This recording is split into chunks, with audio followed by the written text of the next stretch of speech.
बातमी आहे छत्रपती संभाजीनगरमधून। छत्रपती संभाजीनगरमध्ये नवनिर्वाचित नगरसेवकांच्या खुर्चीला अपात्रतेचा धोका निर्माण झालाय।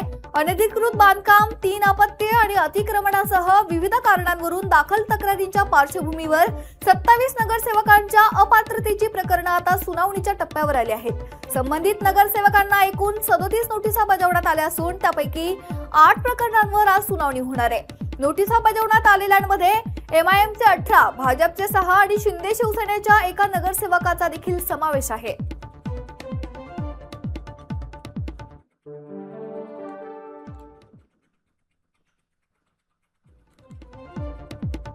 पुण्याच्या श्री क्षेत्र भीमाशंकर येथे श्रावण मासाला सुरुवात झाली आहे।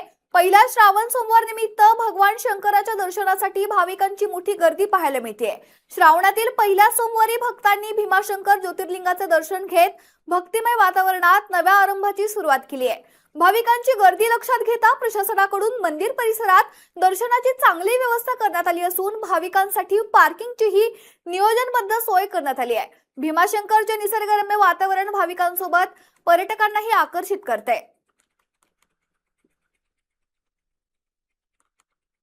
श्री क्षेत्र भीमाशंकर या ठिकाणी अनेक भाविक भक्त हे भीमाशंकर मंदिराचे दर्शन घेण्यासाठी आलेले आहेत। त्याच्यामध्ये अनेक ठिकाणाहून लोक हे आलेले असून महाशिवरात्रीला हे मंदिर बंद असल्याने श्रावणी सोमवार त्याच्यातच नागपंचमी यामुळे अनेक भाविक भक्त इथे आलेले आहेत। आपल्यासोबत बोलण्यासाठी काही भक्त आहेत। काय सांगाल, कुठून आले आहात तुम्ही? आम्ही चिंचवडवरून आलेलो आहोत, मी आणि माझे सहकारी मित्र।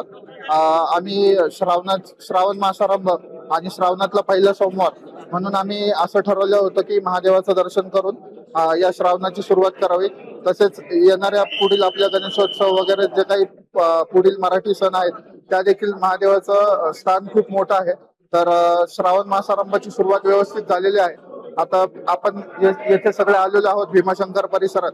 तर येथे जे काही प्रशासन आहे, पोलिसांचे जे सहकार्य लाभलंय ते खूप व्यवस्थित पद्धतीने लाभलेलं आहे। पार्किंगचं हँडलिंग म्हणा, नियोजन म्हणा, सगळं व्यवस्थितरित्या केलेलं आहे। खऱ्या अर्थाने अनेक ठिकाणाहून भाविक भक्त हे महादेवाचं दर्शन घेण्यासाठी येत आहेत। त्याच्यातच श्रावणी सोमवार प्लस नागपंचमी आहे, यामुळे अनेक भक्त इथे येऊन हर हर महादेवचा जयघोषणा करत आहेत। तसेच पहाटेची आरती झाल्यानंतर अनेक भाविक भक्त हे दर्शन घेण्यासाठी सज्ज झालेले आपल्याला पाहायला मिळत आहे। नीलम चापुडे, LS मराठी, भीमाशंकर, पुणे।